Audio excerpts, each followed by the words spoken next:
శ్రీమాత్రే నమః. వరలక్ష్మి వ్రతం మనందరం ఎంతగానో ఎదురు చూస్తున్నాం కదా, ఎప్పుడెప్పుడు ఆచరిద్దామా. అయితే చాలా సందేహాలు ఉంటాయి వీటికి సంబంధించి. అంటే ఏ సమయానికి చేసుకోవాలనేది పెద్ద సందేహం. ఉదయం లేచి అన్ని పనులు పూర్తయ్యేటప్పటికి మనకి మధ్యాహ్నం అయిపోతూ ఉంటుంది. అందులోనూ శుక్రవారం వచ్చింది. చాలామందికి ఉన్న సందేహం ఏంటంటే 10:30 నుంచి 12 వరకు రాహుకాలం ఉంటుంది. ఆ టైంలో అసలు మనం వ్రతం చేయొచ్చా అనేది ఇంకొక పెద్ద సందేహం అండి. ఇలా వీటన్నిటి కూడా సమాధానాలు తెలుసుకుందాము. ప్రస్తుతం నేనున్నాను శ్రీ శ్రీ శ్రీ ఆనంద శివకామేశ్వరి సన్నిధానంలో. మనతో పాటు ఉన్నారు పీఠాధిపతులు మాతాజీ శ్రీ శ్రీ శివకామేశ్వరి ఆనందమయ్య అమ్మ. వారితో మాట్లాడి వరలక్ష్మి వ్రతానికి సంబంధించినటువంటి సందేహాలను నివృత్తి చేసుకుందాం. అమ్మ నమస్కారం. నమస్తే తల్లి. శ్రావణ మాసం శుభాకాంక్షలు మీకు. మీకు కూడా అమ్మా.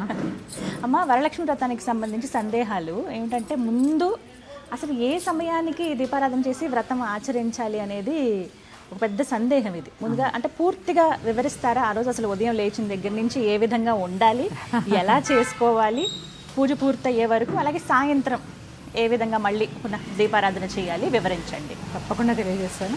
సుమన్ టీవీ వీక్షిస్తున్న ప్రేక్షకులందరికీ కూడా శ్రీమాత్రే నమః, శ్రీ గురుభ్యో నమః. వరలక్ష్మి వ్రతం చెప్పుకున్నాక వరాలు ఇచ్చేటటువంటి వ్రతం. ఈ వరాలు ఇచ్చేటటువంటి వ్రతం రోజు స్త్రీ ఎలా ఉండాలో ముందు చెప్పుకుందాం. చక్కగా అక్కడంతా చాలా అలంకరణ చేస్తూ ఉంటారు. ఇక అలసిపోయి పొద్దున్నే అయ్యేసరికి వీళ్ళు అలంకరణ చేసుకోరు, అలసిపోయి ఉంటారు కదా. అందుకని అక్కడ ఎంత శ్రద్ధ చూపిస్తారో అలంకరించుకోవడానికి, ఇక్కడ కూడా అంతే శ్రద్ధ వహించండి. ఎందుకంటే అమ్మా, మనం వేసుకునే ఒక్కొక్క ఆభరణానికి ఒక్కొక్క ప్రత్యేకత ఉంది. ముక్కు పొడికి ఎందుకు పెడతారు? మనం గాలి పీలుస్తూ ఉంటాం, ఉచ్ఛ్వాస నిశ్వాసాలు, ప్యూరిటీ. ఎందుకంటే ఇదేంటి, లోహం, బంగారం. అవును కదా, ప్యూరిటీ. కంఠసూత్రానికి ఒకటి, వడ్డాణానికి ఒకటి. చూడండి, వడ్డాణం పెట్టినారనుకోండి, కటి భాగం ఎలా ఉన్నా వడ్డాణం పెట్టుకుంటే అందంగా కనిపిస్తుంది, అందం వచ్చేస్తుంది. గజ్జలు పెట్టుకున్నాం అనుకోండి, నడుస్తూ ఉంటే గల్లు గల్లు అంటూ ఇల్లంతా చక్కగా లక్ష్మీకళ ఉట్టిపడుతూ ఉంటుంది. గాజులు వేసుకుంటూ ఉంటే ఈ చప్పుడికి ఆ శబ్దం వింటే ఒక ఆనందం, ఒకటి రక్త ప్రసరణ వీలాగా తగలడం వల్ల రక్త ప్రసరణ బాగా జరుగుతూ ఉంటుంది. అంటే మనకు ఊరికే పెట్టలేదమ్మా ఆభరణాలు. స్త్రీ యొక్క ఆరోగ్యం ఎంత ముఖ్యమో అప్పుడే గమనించారు వాళ్ళు.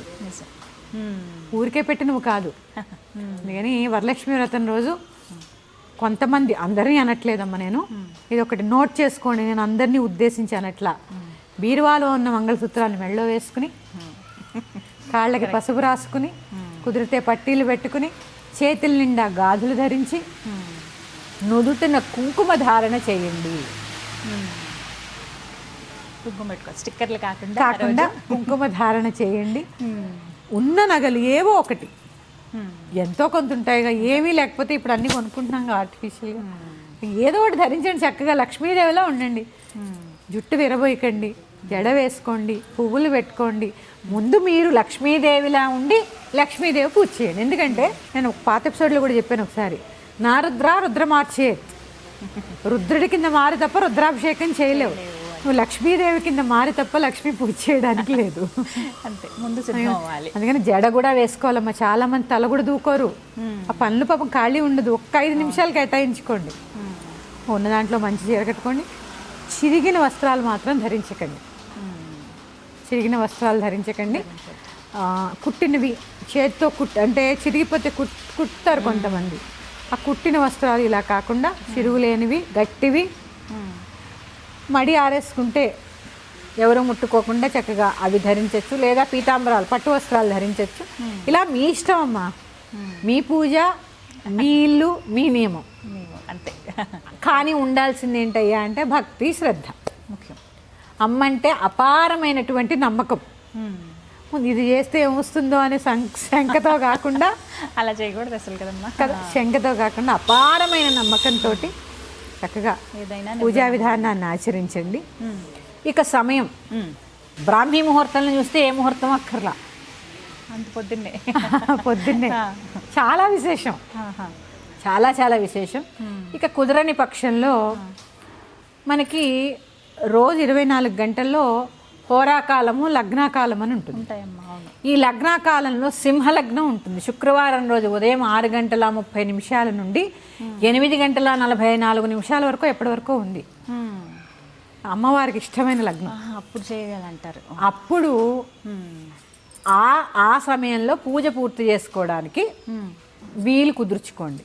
మరి నివేదనలు అవ్వవండి, ఏం చేయాలి? అంత తొందరగా అంటే కష్టం కదమ్మా. ముందు పూజ చేసుకుని పళ్ళు కొబ్బరికాయ నివేదన చేసేయండి. దీపారాధన వెలిగేలా చూసుకోండి. చక్కగా తర్వాత ఒక స్తోత్రము, ఒక లలితా సహస్రనామ పారాయణ చదువుకుంటూ, లేదా మీకు రాదు నోటికి, ఫోన్లు ఉన్నాయిగా మన దగ్గర, అందులో ఆన్ చేసి పెట్టుకుని చక్కగా అది వింటూ ప్రసాదాన్ని తయారు చేయండి. అలే వెసులుబాటుగా చెప్పేశారు. అంతే చేసుకొని చక్కగా అమ్మవారికి నివేదన చేసుకుని ఇంటిల్లిపాది కలిపి భుజించండి. ఎందుకంటే అమ్మవారికి సఖ్యంగా ఉండడం అంటే చాలా ఇష్టం. ఆ రోజు వరకైనా మా ఆయన ఇది కొనలేదు, మా ఆయన అది కొనలేదు అని ఏడవకుండా మనసుని తృప్తిగా ఉంచుకోండి. ఏం అక్కర్లేదమ్మా, ఒక చిన్న అరమూర పువ్వులు కొనుక్కున్నా సంతోషపడేలా మనం ఉండాలి. ఎందుకంటే మన దగ్గర ఏది ఉంటే అదే తృప్తి కదా. నిజమేగా, అంతే. నన్ను అంటారు, అమ్మో ఈవిడేగా అన్నీ ఉన్నాయి కాబట్టి ఇలా కబుర్లు చెప్తోందని. నేను ఎంత ఉంటే అంతలోనే తృప్తిగా ఉండడం నాకు ఆవిడ నేర్పింది. అది కూడా అమ్మాయి నేర్పిస్తుంది. అందుకని నా దగ్గర ఇంత ఉన్నా నేను చాలా ఆనందంగా ఉంటాను. అందుకని మన దగ్గర ఏది ఉంటే దానితోటే 8:45 ఆ టైం లోపు పూర్తి చేసి అయిపోవాలి. అప్పటికి అయిపోవాలి. ఈ నామం చేస్తూ ప్రసాదం చేసుకోవాలి. చక్కగా ఉన్న దాంట్లో తృప్తిగా అందరూ భోజనం చేయాలి. పండగ అంటే ఏంటమ్మా, ఉల్లాసంగా ఉత్సాహంగా గడిపేది. ఇందులో ఒకటి ఉంటుందమ్మా, వరలక్ష్మి వ్రతం అంటే స్త్రీలకేనా? అవును, వాళ్ళు మాత్రమే కూర్చుని చేస్తారు. అంటే మగవాళ్ళకి డబ్బులు అక్కర్లేదని అర్థమా? అంటే లక్ష్మీదేవి ఎవరు? డబ్బులు కావాలి, ధనాన్ని ఇచ్చే దేవత. మరి లక్ష్మీదేవి ధనం ఇచ్చే దేవత అన్నప్పుడు మగవారికి అవసరం లేదా? ఆవిడ పూజ చేస్తున్నప్పుడు మీరు చేయలేకపోతే చక్కగా కూర్చుని చూసి తరించండి. చూడొచ్చు. లేదా దంపతి సమేతంగా చూసుకుంటే ఇంకా బ్రహ్మాండం. చేసుకోవచ్చు. ఏ వ్రతం? అయ్యో, ధర్మేచ అర్థేచ కామేచ నాతిచ రామి. వరలక్ష్మి వ్రతం అంటే ఒక్క ఆడవాళ్ళకే కాదమ్మా, లక్ష్మీదేవి అందరికీ అవసరమే. ఇంకా దంపతి సమేతంగా చేసుకుంటే ఇంకా సంతోషం. స్త్రీలు పూజకి ఉపక్రమించే ముందు భర్త కాళ్ళకి నమస్కారం చేసి ఆశీర్వాదం తీసుకునే కూర్చోవాలి. ఆయన లేకపోతే, ఆయన మనకి తాళి కట్టకపోతే ఈ అర్హత ఎక్కడి నుంచి వచ్చేది? అందుకని నమస్కారం చేసుకోండి. చక్కగా వీలైనంతలో చక్కటి ప్రసాదాలు వండుకుని ఆ రోజు వాదులాట లేకుండా పాలవాడితో కానీ, పేపర్ వాడితో కానీ, పూలవాడితో కానీ, పక్కింటి వాళ్ళతో కానీ, ఇంట్లో వాళ్ళతో కానీ, చుట్టాలతో కానీ, కలకంటి కంట కన్నీరు ఒలికినా అని చెప్పి ఒకటి ఉంది. ఆ కలకంట కంట కన్నీరు ఒలకకుండా పూర్వం సినిమాల్లో అసలు చూడండి అమ్మా, పూర్వం సినిమాలు కూడా చాలా గొప్పవి. ఆడవాళ్ళు ఏడుస్తుంటే చీరలా పెట్టుకుని ఏడ్చేవారు. అవును. ఎందుకు? ఆ స్త్రీ యొక్క కంటి నుంచి నీరు కనుక భూమి మీద పడితే ఆ ఇల్లు నేలమట్టం. ఇంత అర్థం ఉంది. అంటే ఇక్కడ ఏంటంటే అమ్మా, ఆడదాన్ని అనగదొక్కలే, స్త్రీ కళ్ళ నుంచి వచ్చే కన్నీటికి కూడా అంత విలువిచ్చారు. అందుకని ఆ రోజు ఎత్ర నార్యంతు పూజ్యంతే రమంతే తత్ర దేవతః. ఇప్పుడు వరలక్ష్మి వ్రతంలో వరలక్ష్మి ఎవరు? స్త్రీ. శరన్నవరాత్రుల్లో దుర్గాదేవి ఎవరు? స్త్రీ. ఇట్లా ఏ పూజ చెయ్యి ఆవిడే శక్తి. నీ ఇంటి గృహలక్ష్మిని ఆ రోజు కనీసపక్షం సూటిపోటి మాటలు అనకుండా ఆవిడకి ఎలా చేతనైతే అలా వండుతుంది. ఎవరైనా బాగా పెట్టాలనే కదమ్మా ఉండేది. నిజంగా బాగాలేకపోయినా బాగా చేసావోయ్ అంటే అది ఆనందం. అంతే.